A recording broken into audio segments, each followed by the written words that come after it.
Bonjour, aujourd'hui je vais vous présenter le pilier environnemental de la RSE. Il est traditionnellement positionné comme premier levier d'action, premier pilier, premier axe de développement stratégique pour les entreprises. L'objectif sera de comprendre pourquoi les organisations doivent s'y intéresser et quels sont les impacts de l'organisation sur ces différents postes. Alors les activités des organisations génèrent une large variété d'impacts. On peut mentionner les émissions de gaz à effet de serre au niveau des transports notamment. On peut parler de la pollution de l'air au niveau du rejet de particules, de composés organiques volatiles, de soufre. On peut parler de la pollution de l'eau, de la pollution des sols, de la consommation des ressources naturelles, de la production de déchets. Et avec des effets qui ne sont pas uniquement globaux, comme le changement climatique, mais aussi des effets locaux, avec par exemple des nuisances sonores ou tout simplement la perte de la biodiversité, l'atteinte à la biodiversité. Ce rappel permet de montrer que la question environnementale touche toutes les facettes de l'entreprise, de l'énergie utilisée au rejet, en passant par la gestion des ressources et la protection des écosystèmes. Alors on peut décliner ces impacts en fonction des grands postes de l'entreprise. Les achats, la production, la logistique, les bâtiments, l'usage des produits par les clients et finalement la fin de vie de l'objet, du produit consommé. Chaque étape est une source potentielle de pollution ou de consommation excessive. Par exemple, les achats vont déterminer le type de matériaux utilisés. La logistique va impliquer des choix de transport plus ou moins polluants. Et la fin de vie du produit va conditionner son recyclage, voire son enfouissement. Je vous propose de voir quelques exemples à partir de ces différents postes. Alors l'achat, l'approvisionnement va concerner le choix des fournisseurs. Un plastique, par exemple importé de Chine, à fort impact CO2, contre un plastique recyclé produit localement qui aura un moindre impact carbone. Un fabricant de bouteilles, par exemple, peut choisir un fournisseur de PET recyclé, ce qui va réduire son empreinte carbone de l'ordre de 30%. Il va également y avoir un impact économique. On va dépendre des prix mondiaux. Par exemple, les métaux rares pour les batteries. Tesla, par exemple, a sécurisé des contrats à long terme avec des mines de lithium pour stabiliser, pour fixer ses coûts. Patagonia, qui est un équipementier pour la randonnée, du matériel, des vêtements pour la randonnée, utilise du coton bio et du polyester recyclé. Et tous ces fournisseurs sont sélectionnés en étant certifiés Fairtrade.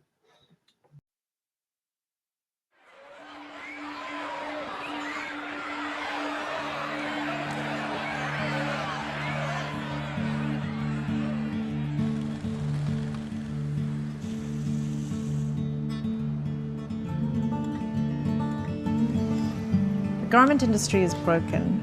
People would be shocked if they saw what goes on in bad factories. It really changes the way you think about clothing when you consider the people in the process. But because there is no visibility when you buy garments, you are just oblivious to it. The Rana Plaza complex, which housed a textile factory, collapsed last week, killing 400. Rescue workers in the Bangladeshi capital Dhaka are continuing to hunt for survivors. Today's disaster is unlikely to slow a booming industry which thrives on the world's lowest labor costs. When factories collapse, we hear about it. When factory fires kill workers, we hear about it. The grinding long days, the difficulties they face, we don't hear about that. It touches something we don't want to talk about a lot, which is poorly paid people living in places where they don't have a lot of opportunity. That's a hard subject to talk about.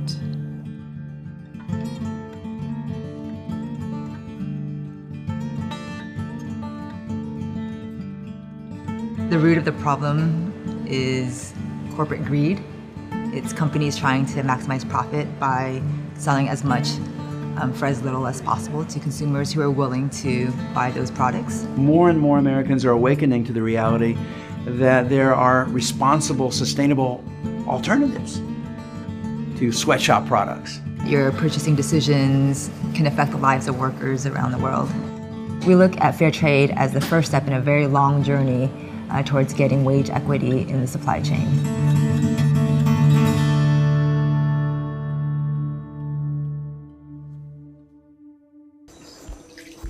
කොහෙන්? sama galpa. Abang gak ada turun udah ada ni.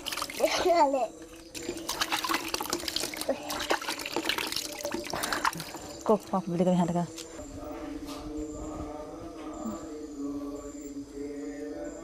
හිතන්නේ මතක් වෙන්නේ නැතුව ඇතිනේ. මේවැනි හිතන කියන්නේ සාමාන්‍යයෙන් අපි ගැන බලන බලන්නේ ඇඳුමේ තත්ත්වය තමයි. චෝට්ටාරේ දාන්නේ. චූට්ටයි දැන් මේ ටික කන්න ඕන හොඳේ. මම උපේක්ෂා මදුෂානි මම ඔයගොල්ලන්ගේ ඇඳුම් මහන කෙනෙක්. එයාගේ සම්පූර්ණ නම විහංග තේජාන්. එයාට වයස අවුරුදු 5යි. මම පාන්දර 4ට නැගිටිනවා. 4ට නැගිටලා මුලින්ම මුණ හොදලා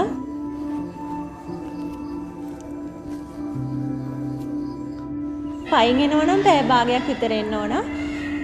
පාන්තියට ඇවිල්ලා ට්‍රාන්ස්පෝර්ට් එකේ මේ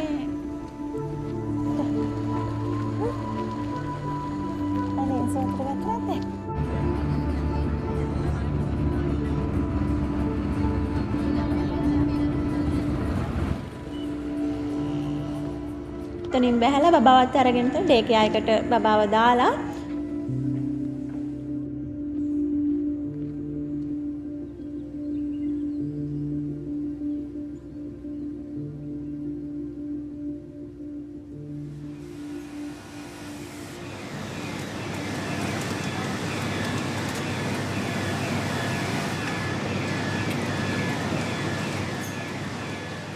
My name is Chamara De Silva.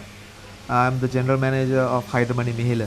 We are making mainly tops, jackets, t-shirts, pants. We are unloading the fabric. It's from the fabric supply that's from Taiwan. This will spread the fabric. They will drive the cutter to the design. So after cutting, it will be numbered and then it will be inspected. There are 1,400 people working in my factory. It's about 78% women and about 22% male. Piece by piece, one person will be doing only one operation.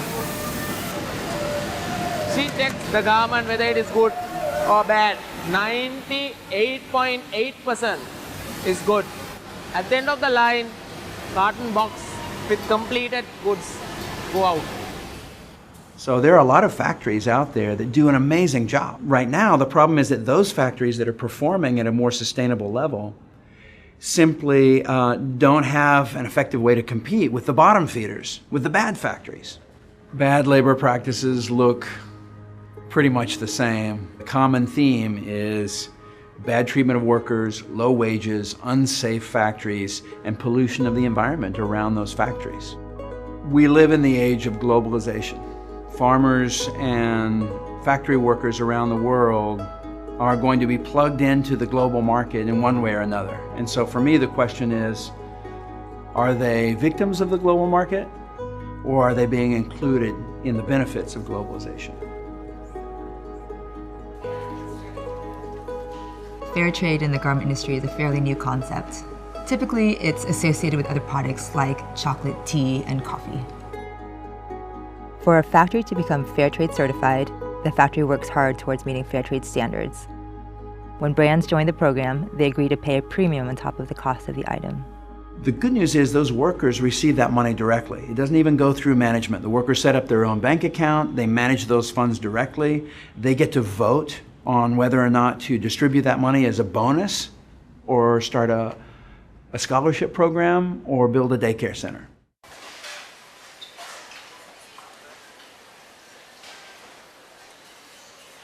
We are working with about 8 brands in this Mihila factory. Patagonia was the one and only brand approved for fair trade.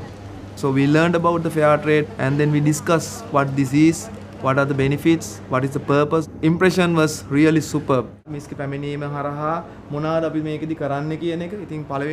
met here with the employee council and one of the most important proposal was the daycare. I can remember the day I went to see the daycare because it's one of the happiest moments in my life. I mean, it was amazing, you know. I saw the laughter, I saw the smiles. More than anyone, mothers were really happy. They can concentrate on work because they know that their children are in safe hands. ඇත්තටම මට බබා හින්දා ටික කාලයක් වැඩට එන්න බැරි වුණා. මේ ඩේකේ ආයක ආරම්භ කරේ හින්දා තමයි මට නැවත වැඩට. ඇත්තටම මම අදටත් ගෙදර ඒ දේවල් කරගන්න ටික අතපසු වෙනවා. The industry has an opportunity to take a stance and try to provide a better, more positive way of living for a lot of people around the world. We have to prove the business case for responsible business. If it's just a philanthropic or a philosophical endeavor, it won't scale. We have to prove that fair trade is good for business. Patagonia is really ramping up our program quickly. In fall 14, we had 11 fair trade certified styles. In fall 16, we're going to be at 200. And in fall 17, we're going to be at 300 styles. And that's 30% of our product line.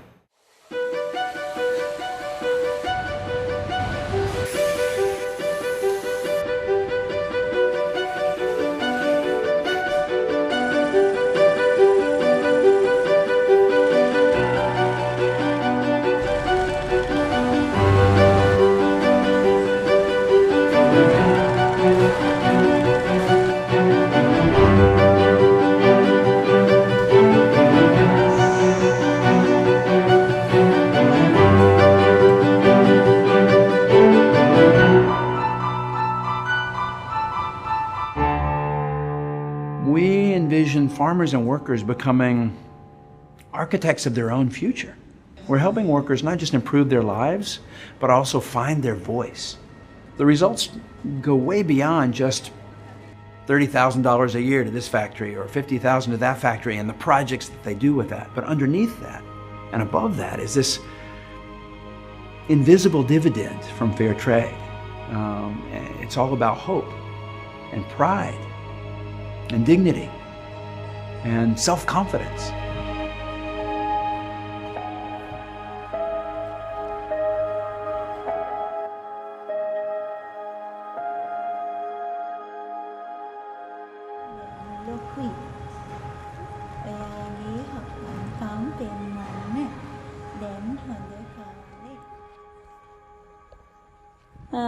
තමන්ගේ නිවසේම වැඩ කටයුතු පවුලේ මේ ආර්ථිකය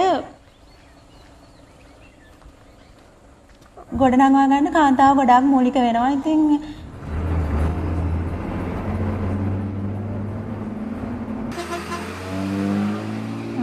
ඒක මට ලොකු හයියක්.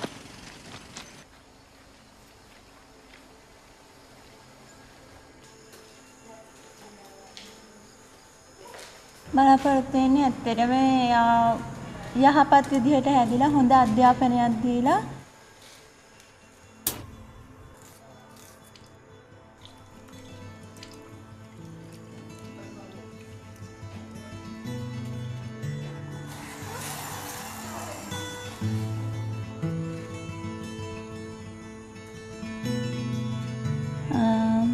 ඇත්තටම ඔව් එයා තමයි මගේ ලොකු බලාපොරොත්තුව. එයා හොඳට ඉදිරියට යනවා කියන්නේ මාගේත් මහත්තයාගේත් දෙන්නගෙම ලොකුම බලාපොරොත්තුව ඊට උනා වෙනවා.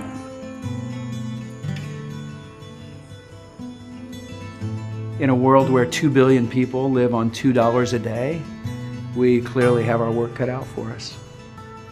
I think it's really easy for people to forget that there are people behind everything that we buy in the supply chain, that hands actually touch it. We're not just here to make a product. It's about sending a message to the world that eventually no factory has workers that are exploited. I mean, that's just should not be tolerated in this day and age. We need to keep the pressure on so that every brand is doing this. We just want to sweep the effects of thoughtless consumption under the carpet.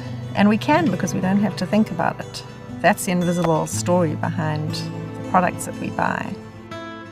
We have to keep asking the hard questions and challenge ourselves. There's an easy route and there's a harder route that involves doing the right thing.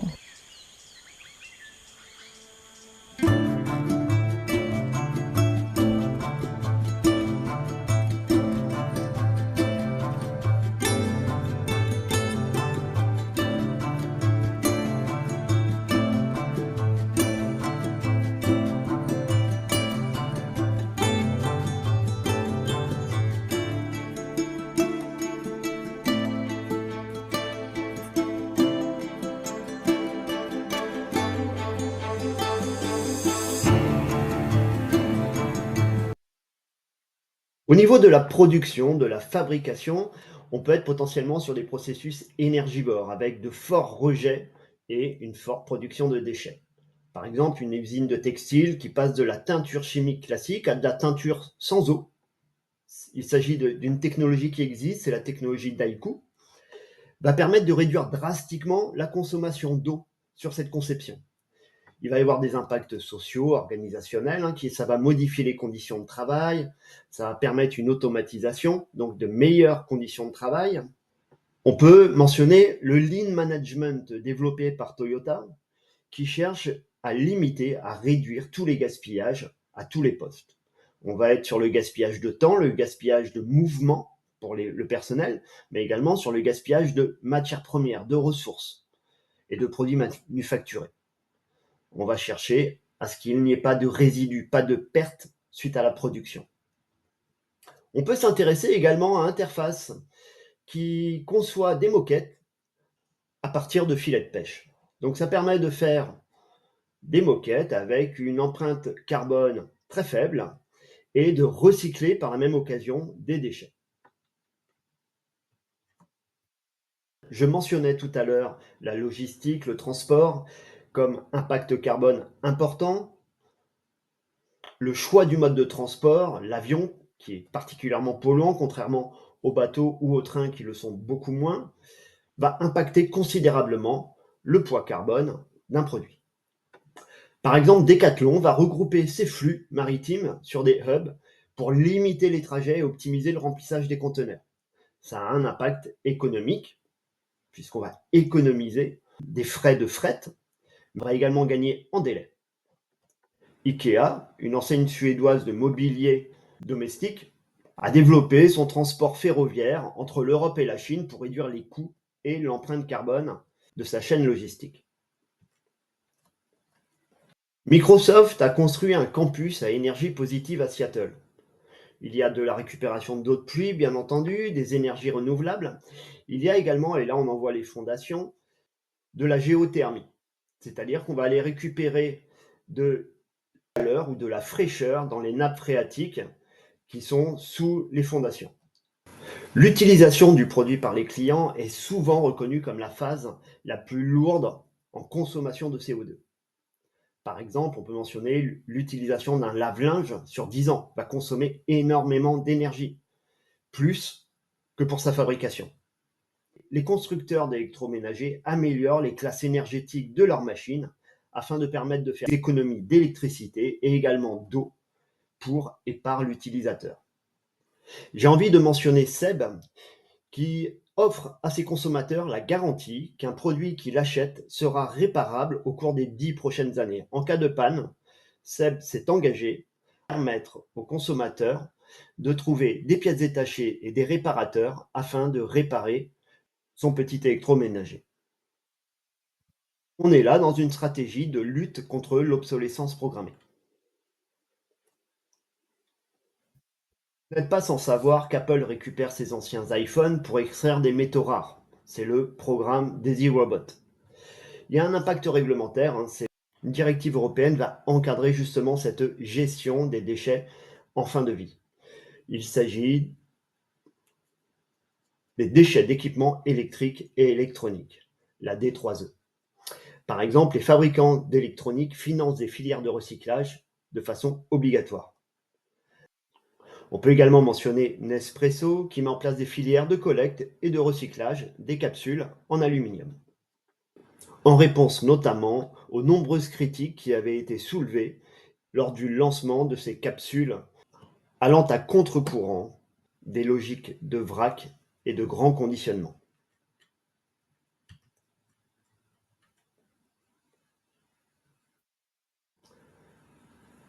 Alors je vous propose maintenant de voir les outils de gestion environnementale qui vont peut-être permettre d'évaluer l'impact environnemental, voire de le réduire. Pour agir, il existe plusieurs démarches et outils. Le bilan carbone va permettre de mesurer l'analyse du cycle de vie. Les indicateurs environnementaux, les référentiels ISO 14001 ou EMAS, les obligations de reporting extra-financier comme la DPEF ou la CSRD. Je les avais déjà mentionnés en introduction.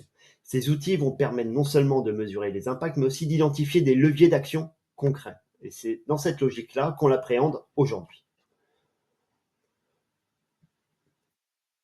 Alors pourquoi mesurer et réduire? Les motivations peuvent être multiples. D'abord, des motivations réglementaires pour respecter la loi, tout simplement. Économiques, car cela va permettre de réduire la consommation d'énergie ou de ressources, permettant ainsi de réduire les coûts. Stratégiques, car les entreprises doivent anticiper les risques climatiques. Enfin, éthiques et sociétales, car elles ont une responsabilité également envers les générations futures. On voit bien ici que l'environnement n'est plus seulement un coût, mais aussi un facteur de compétitivité et d'image.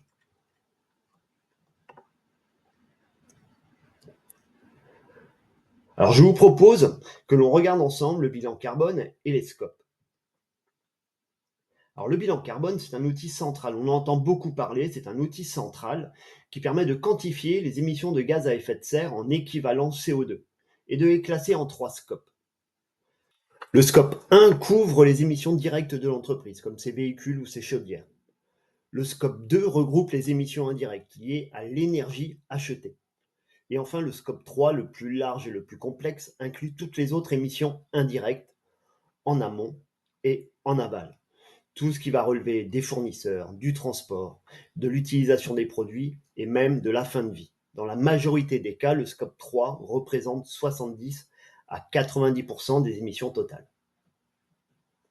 Alors on voit ici les différentes étapes d'un bilan carbone. D'abord, on va définir son périmètre. Que va-t-on rechercher? Sur quel scope va-t-on travailler? On va chercher à identifier les sources d'émissions, collecter les données, les convertir en équivalent CO2, les interpréter afin de prioriser, de formuler des préconisations et de prioriser les actions.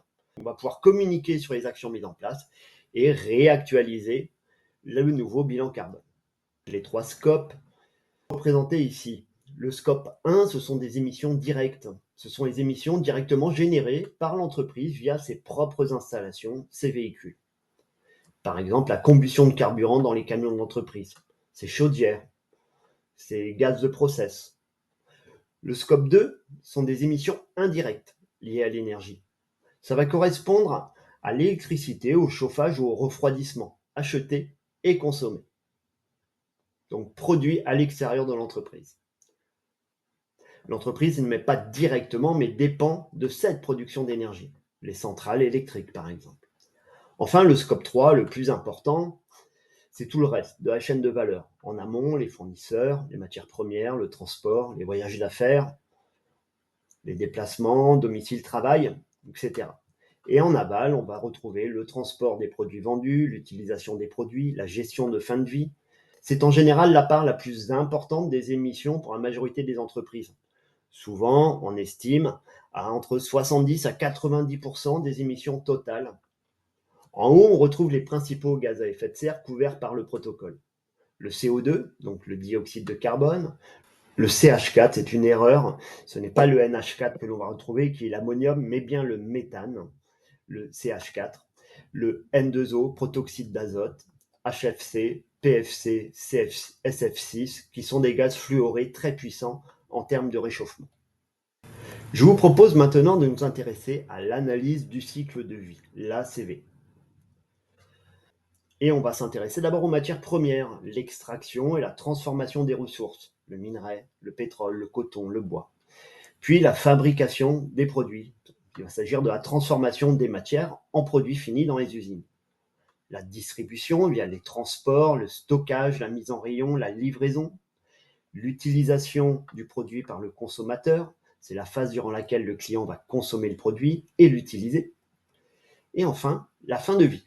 Donc, il va s'agir de la gestion du produit lorsqu'il n'est plus utilisé, lorsqu'il est devenu déchet.